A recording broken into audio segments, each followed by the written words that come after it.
Good evening बच्चों। तो कल हम लोग सेट के बारे में पढ़े थे कि सेट क्या होता है। ठीक, तो आज सेट पे कुछ न्यूमेरिकल सॉल्व करेंगे एनसीईआरटी से।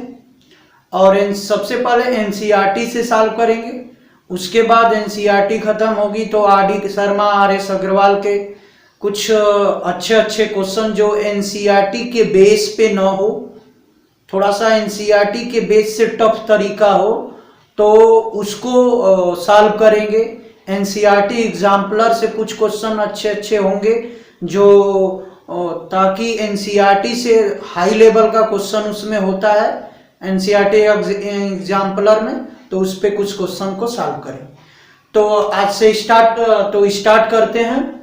सेट हम पढ़ा रहे थे, तो देखिए सेट में हम एक्सरसाइज चैप्टर नंबर 1 शुरू कर। चैप्टर नंबर 1 है एक्सरसाइज 1.1 का एनसीईआरटी का।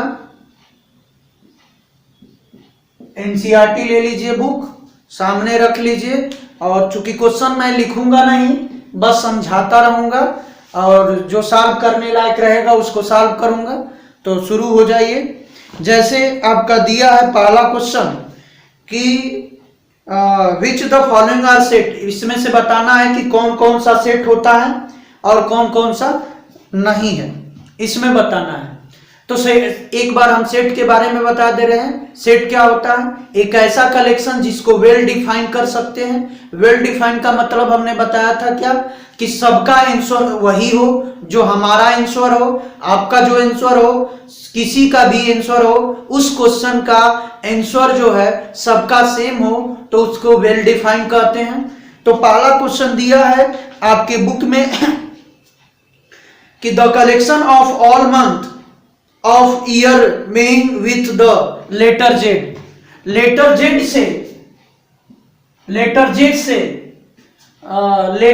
से शुरू होने वाले ऑल मंथ का नाम लिखिए।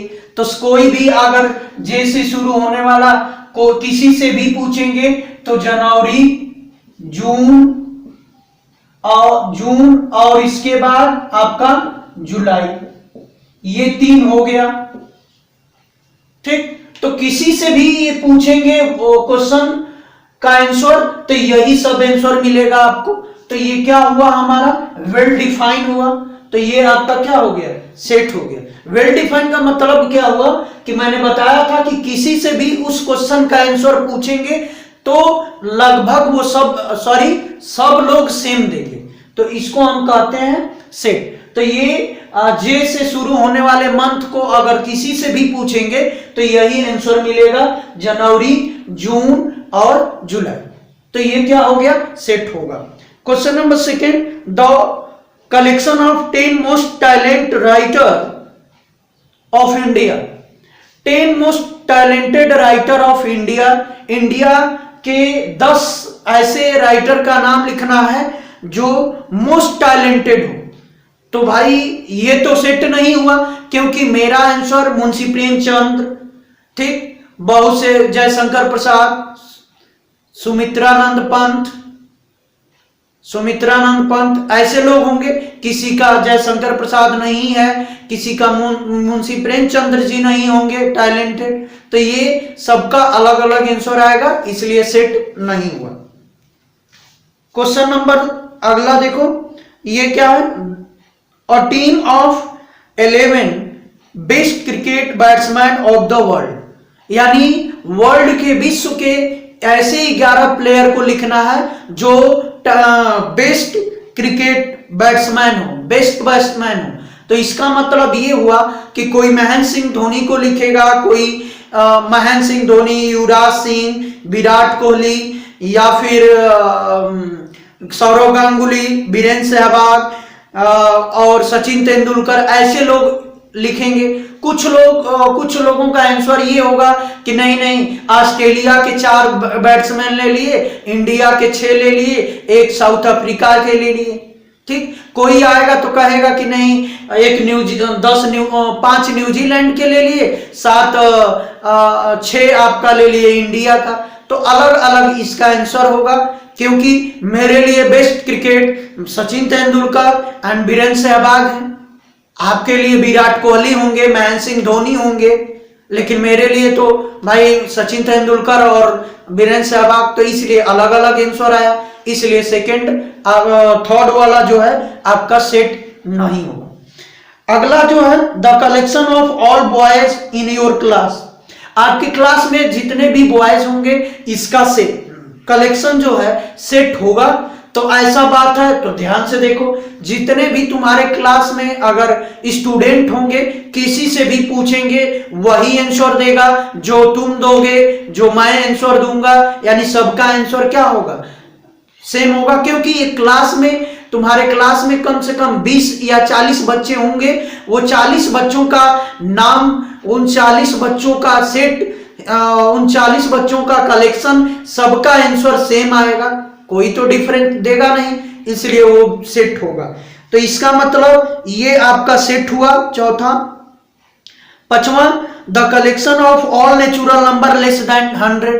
लेस देन 100 किसी से भी क्वेश्चन पूछेंगे तो लेस देन 100 का कलेक्शन जो होगा नेचुरल नंबर, तो 1 2 3 4 डॉट डॉट डॉट 99, ये सब आंसर देंगे, सभी लोग यही आंसर देंगे। ठीक, तो सबका आंसर सेम आएगा, इसलिए ये वेल डिफाइंड हुआ। तो कलेक्शन वेल डिफाइंड हुआ तो क्या हो गया, सेट हो गया। और collection of novel written by the writer Munshi Premchand. अब मुंशी प्रेमचंद के उस बुक का नाम लिखना है जिसपे उन्होंने नोबेल प्राइज पाया है, तो सबका आंसर सेम होगा। ठीक, तो ये सेट हुआ। अब इसके बाद अगला है the collection of all integer even integer. All even integer की बात कर रहा है, तो ऑल इवन इंटीजर क्या होगा, 2 4 6 8 डॉट डॉट डॉट, और आपका इधर आएंगे तो -2 -4 -6, ये ऑल इधर डॉट डॉट डॉट लगा देते हैं, ये आपका क्या हो जाएगा, इंटीजर होगा। तो इंटीजर ना कि इंटीजर भी ये नहीं कहा है कि पॉजिटिव इंटीजर, ठीक, ये नहीं कहा है कि निगेटिव इंटीजर, कहा है इंटीजर। तो इंटीजर में 2 4 6 8 निगेटिव नंबर भी होंगे, निगेटिव नंबर भी ऐड करेंगे इसमें, तो ये आपका इवन इंटीजर होगा।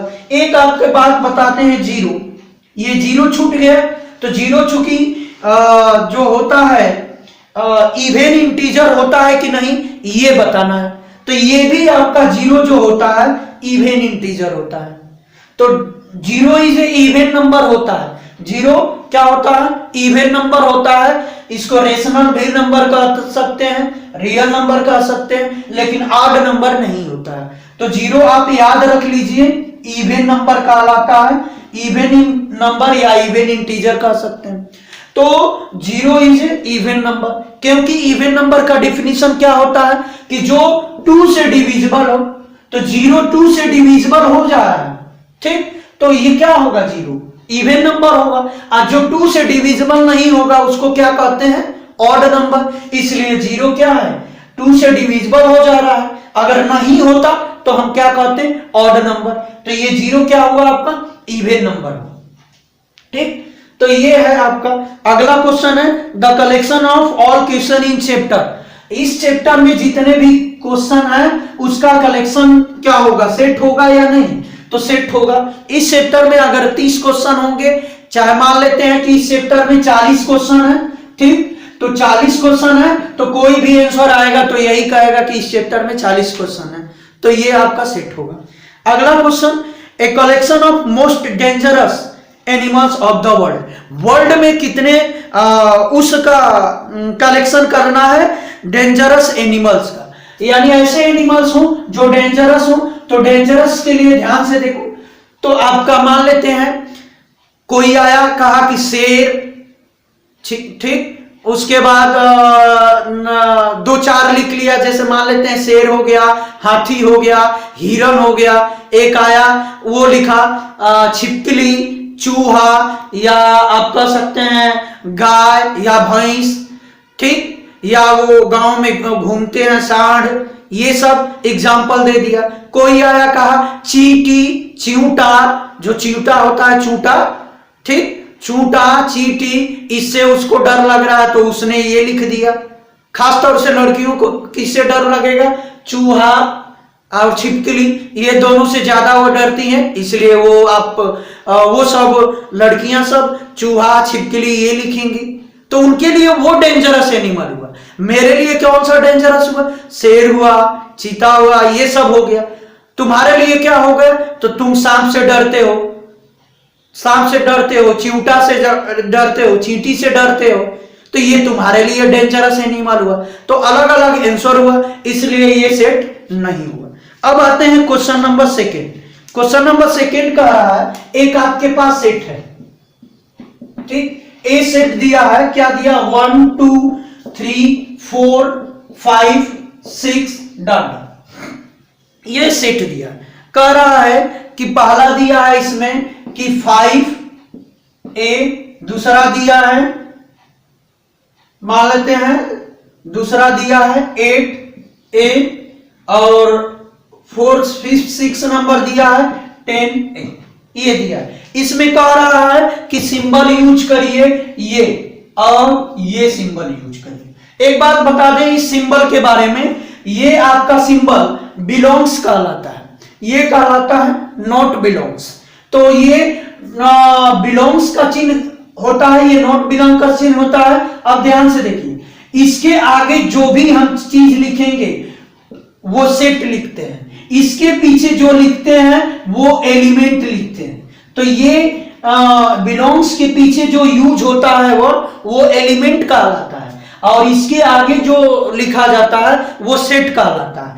कब ये लिखते हैं? अगर ए नाम के सेट में, कोई ए नाम के सेट में यक्स वाई एलिमेंट है, अगर यक्स है तब लिखेंगे यक्स बिलोंग्स टू ए, यानी यक्स बिलोंग कर रहा है ए में। अगर यक्स नहीं है, जैसे मान लेते हैं जेड है, तो जेड इसमें नहीं है तो लिखेंगे जेड नॉट बिलोंग्स टू ए, यानी इस सेट में जो है उसके लिए, उस एलिमेंट के लिए हम बिलोंग्स यूज करेंगे, जो एलिमेंट नहीं है उसके लिए नॉट बिलोंग्स यूज करेंगे, ठीक। तो यहां देखो 5 इसमें है तो बिलोंग का चिन्ह यूज करेंगे, 8 है नहीं है तो नॉट बिलोंग्स का चिन्ह यूज करेंगे, 10 है नहीं है तो नॉट बिलोंग्स का चिन्ह यूज करेंगे। तो ये हुआ आपका क्वेश्चन नंबर सेकेंड। बाकी जो है आप होमवर्क के तौर पे करेंगे, ठीक। क्वेश्चन नंबर थर्ड देखते हैं। तो मुझे आशा है कि समझ में आ गया होगा। जो थोड़ा फास्ट नहीं ना पढ़ा रहे हैं, अगर फास्ट पढ़ाते होंगे तो कमेंट में जरूर लिखिएगा कि सर थोड़ा सा स्लो पढ़ाइए, या थोड़ा और फास्ट पढ़ाइए तो और फास्ट पढ़ाएंगे, स्लो कहेंगे तो स्लो पढ़ाएंगे, ठीक। तो ये नोट कर लीजिए। अब आते हैं क्वेश्चन नंबर 3। क्वेश्चन नंबर 3 में देखिए क्या है। क्वेश्चन नंबर 3 में कह रहा है रोस्टर फॉर्म में लिखने के लिए 3। पहला दिया है आपका, देखो पहला एनसीईआरटी बुक खोल के बैठ जाइए, देख लीजिए क्या दिया है। X such that x is a integer and x आपका -3 से 7। तो रोस्टर फॉर्म में हमने क्या बताया था कि रोस्टर फॉर्म या ट्रायंगुलर फॉर्म उसे कहते हैं जिसमें सेट के एलिमेंट को लिखा जाता है। रोस्टर फॉर्म में क्या लिखा जाता है? एलिमेंट को लिखा जाता है। जैसे मैंने बोला कि x such that x is prime number, prime number, तो हमने क्या लिखा? 2 लिखा, 3 लिखा, 5 लिखा, 7 लिखा, डॉट डॉट डॉट। तो ये आपका रोस्टर फॉर्म हो गया। और अगर ऐसे कर देंगे तो ये आपका सेट बिल्डर फॉर्म हो गया। तो ये ऊपर वाला सेट बिल्डर है, ये रोस्टर। रोस्टर फॉर्म में क्या होता है कि उस कलेक्शन के एलिमेंट को लिख देते हैं। जितना हमने कलेक्शन किया उस कलेक्शन के एलिमेंट को लिख देते हैं और कामा यूज करते हैं, ठीक। तो उसको हम कहते हैं roster form. Set builder form में उस कलेक्शन की प्रॉपर्टी को लिखा जाता है। तो जैसे पहला आपका दिया है कि यक्स क्या है? इंटीजर है, और वो कहां से शुरू है? तो यक्स इज ग्रेटर देन -3 और लेस देन 7 दिया। यक्स है क्या? इंटीजर है, याद रखिएगा। यक्स क्या है? इंटीजर है। तो इंटीजर आपका नंबर क्या होता है? इंटीजर आपका नंबर यक्स क्या है, इंटीजर है, तो यक्स आपका इंटीजर हुआ, तो आपका क्या हो जाएगा, इंटीजर के लिए आप जानते हैं कि यक्स आपका इंटीजर है, तो सेट लिख लो, क्या होगा, -3 से शुरू नहीं है, -3 से यक्स बड़ा है, तो -3 से कौन बड़ा होता है, -2, -1, 0, 1, 2, 3, 4, 5, 6 और 7 नहीं लिखेंगे, ठीक, क्योंकि 7 आपका 7 से क्या है, यक्स छोटा है, तो ये आपका हो गया roster form. Question number second कह रहा है कि बी नेचुरल नंबर लिखना है लेस देन 6, तो 6 लेस देन 6 लिखना है, तो नेचुरल नंबर आप जानते हैं क्या होता है, तो देखो सेट लिख लिए, नेचुरल नंबर यानी लेस देन 6 की बात कर रहा है, तो लेस देन 6 नेचुरल नंबर 1, 2, 3, 4, 5 ये आपका नेचुरल नंबर हो गया, ठीक, नेचुरल नंबर 1 से स्टार्ट होता है, आप जानते हैं। क्वेश्चन नंबर अगला देखो, 2 डिजिट का नंबर लिखना है जिसके सम डिजिट इज 8 दे, यानी कहने का मतलब कि 2 डिजिट का नंबर ऐसा लिखो जो हमारा 2 डिजिट कहां से शुरू होता है, 10 से 99 तक, ऐसे नंबर का सेट लिखना है, ठीक, इसमें बहुत सारे डिजिट होंगे, 2 डिजिट वाले बहुत सारे नंबर होंगे, ऐसे लिखना है जिसके डिजिट को सम करें तो वो क्या दे दे, 8, जैसे फॉर एग्जांपल देखो 99 है, इस डिजिट को ऐड करो, 9 प्लस 9 तो कितना होगा, 18 हुआ, लेकिन हमें 8 चाहिए, तो यहां 18 नहीं चाहिए, मुझे क्या चाहिए, 8, तो जैसे फॉर एग्जांपल और मान लेते हैं 0 हुआ, तो 0 10 हुआ, तो 1 और 0 को जोड़ दो तो कितना होगा, 1 होगा, ये भी नहीं होगा, जैसे 12 हुआ, तो 12 में 1 प्लस 2 करेंगे, ये 3 आया, ये भी नहीं हुआ, यानी ऐसे आपको लिखना है डिजिट, ऐसे 2 डिजिट वाला नंबर लिखना है जिसका सम क्या दे दे, सम क्या दे दे, 8 दे दे, तो 8 देगा कैसे, तो ध्यान से देखो, हमें 17 देखो 17 और 1 और 7 जोड़ेंगे 8 होगा, 17 का उल्टा ये भी होगा, अब इसके बाद आ जाओ 26, ठीक, तो 26 इसका उल्टा आ जाओ, अब आ जाओ, ठीक, 62 के 26 के बाद कौन सा, 30 वाले टेबल में देख लो, 30 वाले टेबल में, यानी 31 से लेके उसके टेबल में आप आ जाओ, तो देखो क्या होता है, 35, तो इसका उल्टा 53, 40 वाले टेबल में आ जाओ, 40 वाले टेबल में 44, तो 44 क्या होगा, इसका उल्टा 44 होगा, यूज हो गया, और बताओ कौन सा होगा, बोलो, एक आपका होगा 80, ठीक, ये आपका होगा 80, तो ये आपका जो होगा क्या होगा, आपका 2 डिजिट के नंबर होंगे जिसके सम डिजिट क्या होंगे आपके 8 होंगे। एक बार और रिपीट कर लो, देखो 10 के टेबल में 17 मिलेगा, 20 के टेबल में 26 मिलेगा, 30 के टेबल में 35 मिलेगा, 40 के टेबल में 44 मिलेगा, 50 के टेबल में 53 मिलेगा, 60 के टेबल में 62 मिलेगा, 70 के टेबल में 71 मिलेगा, और 80 के टेबल में 80 मिलेगा, ठीक, तो ये हो गया हमारा क्वेश्चन सम ऑफ डिजिट जिसका 8 मिल गया।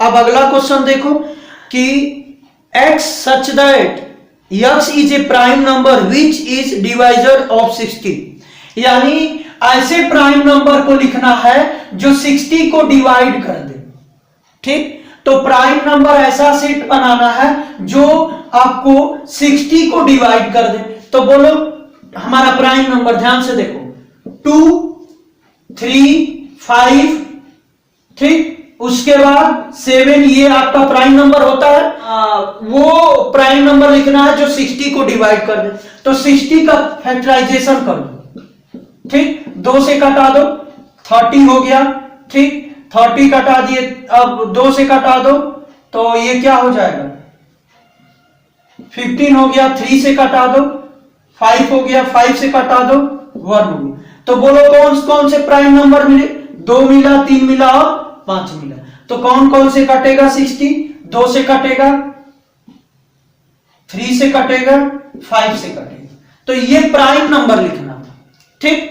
बाकी 30 से भी 60 कट जाएगा, लेकिन 30 प्राइम नंबर नहीं है। 15 से भी कट जाएगा 60, लेकिन प्राइम नंबर नहीं है, तो प्राइम नंबर लिखना था। ये हो गया। अगला देखिए, अगला कह रहा है कि the set of all letter, एक सेट लिखना ऑल लेटर वर्ड बेटर, यानी सेट ऐसा लिखना है ऑल लेटर का जो आपका दिया है लेटर वर्ड दिया है बेटर।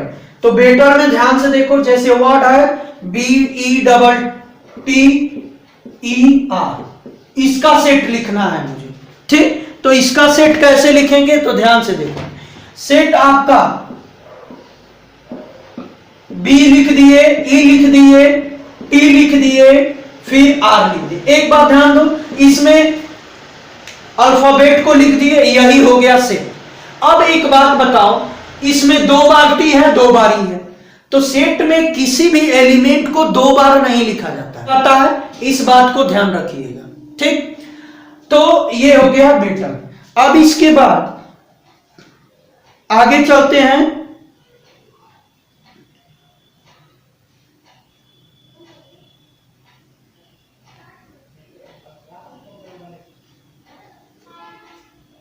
क्वेश्चन नंबर, अब आगे चलते हैं क्वेश्चन नंबर 4। क्वेश्चन नंबर 4 क्या कह रहा है कि क्वेश्चन नंबर 4 कह रहा है कि सेट बिल्डर फॉर्म में लिखना है। अब किसके फॉर्म में लिखना है, सेट बिल्डर फॉर्म में लिखना है। तो सेट बिल्डर फॉर्म में देखो कैसे लिखते हैं।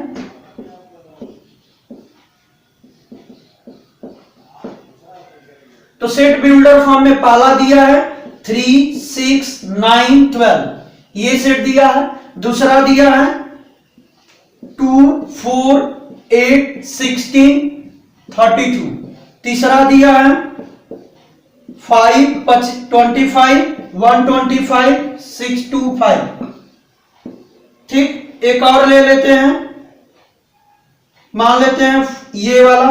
तो ये आपका दिया है 1, 4, 9, 100, ये दिया है। इसको हमें सेट बिल्डर फॉर्म में लिखना है। तो सेट बिल्डर फॉर्म में क्या बताए थे, हमने बताया था कि प्रॉपर्टी लिखना है। तो प्रॉपर्टी देखो इसकी लिखनी है। तो पहला देखते हैं क्वेश्चन। देखो ये देखने से क्या लगता है कि 3 का मल्टीपल है, तो 3 का मल्टीपल है तो कैसे लिखेंगे सेट बिल्डर फॉर्म में। तो ध्यान से देखो, x सच दैट x, क्या लिखेंगे, x सच दैट x, ठीक। x इक्वल टू क्या लिख सकते हैं, मैंने इसको x से डिफाइन कर दिया कि ये पूरा क्या है, x है। तो x किसके बराबर होगा, 3 का मल्टीपल है। तो 3 का, 3 में 1 का, 3 में 2 का, 3 में 3 का, 3 में 4 का गुणा करने पे, यानी 3n लिख दिए। n क्या होगा, तो n नेचुरल नंबर में बिलोंग करेगा। क्यों, क्योंकि नेचुरल नंबर नहीं लिखेंगे तो हमारा क्या है 1, 2, 3, 4 का गुणा करने पे 3 में तब तो आया है। तो 1, 2, 3, 4 क्या है आपका नेचुरल नंबर है। तो n क्या हो जाएगा, नेचुरल नंबर। और कहां तक होगा, तो n जो होगा हमारा 1 के बराबर या ग्रेटर, या और कहां तक, तो n or equal to less or equal to 4, ये हो। बात समझ में आई। तो n क्या हो, देखो ये 3 का मल्टीपल है, ध्यान से देखो, 3 1 जा 3, 3 2 जा 6, 3 3 जा 9, 3 4 जा 12। तो देखो 3 3 3, यानी ये 1 2 3 4 को हमने n कर दिया। तो n 1 2 3 4 है, तो यहां लिखेंगे n बिलोंग्स टू n, जो कि कहां से शुरू है, 1 से लेके शुरू है कहां तक, 4 तक, ठीक। अगर दूसरे तरीका देखना चाहते हैं तो यह ऐसे लिख सकते हैं x such that x equal to 3n, जहां n क्या होगा 1 2 3 4, ये लिख सकते हैं। ऐसे भी लिख सकते हैं, कोई दिक्कत नहीं, चाहे ऐसे भी लिख सकते हैं, ठीक। तो ये हो गया। अब आते हैं इसको देखते हैं, 2 4 8 16 और 32। तो देखो यहां से ये क्या है, 2 the power 1, 2 the power 2, 2 the power 3, 2 the power 4, 2 the power 5। ये क्या है, 2 दी पावर 1 है, ये 2 दी पावर 2 है, ये 2 दी पावर 3 है, ये 2 दी पावर 4 है, ये 2 दी पावर 5 है ना। तो यानी ये इसको हम लिख सकते हैं x such that x is equal to 2 the power n। ठीक, n कहां तक होगा, 1 से लेके 5 तक। तो n है क्या, नेचुरल नंबर। तो सबसे पहले n को कहेंगे कि ये नेचुरल नंबर है, क्योंकि 1 2 नेचुरल नंबर है। अब कहां तक n होगा, तो इसको लिखेंगे 1 n is a greater or equal to कितना, 1 and less or equal to कितना, 5। ठीक, अगर इसको ऐसे लिखेंगे तो ये ओ आर आर कर लीजिए, ऐसे भी लिख सकते हैं x such that x equal to 2 the power n, और क्या हो जाएगा, जहां n की वैल्यू 1 2 3 4 और 5, ये भी लिख सकते हैं। ठीक, तो ये ध्यान देना। अगर ये केस लिखेंगे तो यहां हम बताएंगे कि नेचुरल नंबर होगा, नहीं बताएंगे तो गलत हो जाएगा, क्योंकि n की वैल्यू अगर देखा जाए तो 1.2 ले लेगा कोई, तो 1.2 2 दी पावर 1.2, इसका मतलब इसमें नहीं मिलेगा। ठीक, तो बात समझ में आ गई। अब देखो ये क्या है, 5 है, 5 के पावर 2 है, 5 के पावर 3 है, और ये क्या है, 5 के पावर 4 है। तो इसको अगर लिखेंगे तो कैसे लिखेंगे, ध्यान से देखो। तो ये आपका हो गया x such that x equal to 5 के पावर, ये 1 था, तो ये आपका हो जाएगा n। n कहां है, बिलोंग्स टू नेचुरल नंबर, और कहां तक होगा n, तो n को लिखना पड़ेगा n is less than or equal to 1 और ग्रेटर आर इक्वल टू कितना तक, 4 तक। ये हो गया। ठीक, अब ये लास्ट वाला बता दे रहे हैं। तो ये देखो क्या होगा, ये 1 है, ये क्या है 4 है ना, ये क्या है 9 है ना, ये क्या है 100 है। तो देखो ये 1 का स्क्वायर है, यहाँ 2 का स्क्वायर है, यहाँ 3 का स्क्वायर है, इसी तरह 4 का, ये आपका किसका स्क्वायर है, 10 का स्क्वायर। तो बोलो ये क्या लग रहा है आपका, ये ऐसे लिख सकते हैं such that x equal to, ये देखो पावर सेम है लेकिन बेस अलग अलग है, तो बेस अलग हुआ तो मान लेते हैं बेस n हो गया, 1 2 3 कहां तक है, 10 तक। तो मैंने मान लिया कि 1 2 3 कहां तक हो गया, 10 तक। तो ये n कर दिया, n के पावर क्या कर दिया, 2। ठीक, क्योंकि पावर क्या है, सेम है। तो अब ये बताओ कि n कहां तक होगा, तो n हमारा नेचुरल नंबर बिलोंग करेगा, और कहां तक होगा, तो n हमारा होगा ये स्मॉल n है, और n कहां तक होगा, तो less than or equal to 1 और greater than or equal to कहां तक, 10 तक। ये हो गया। तो ये है आपका सेट बिल्डर फॉर्म लिखने का तरीका। तो मैंने इसको इसकी प्रॉपर्टी लिख दिया, तो ये आपका सेट बिल्डर फॉर्म है, नोट कर लीजिए, स्क्रीनशॉट कर लीजिए।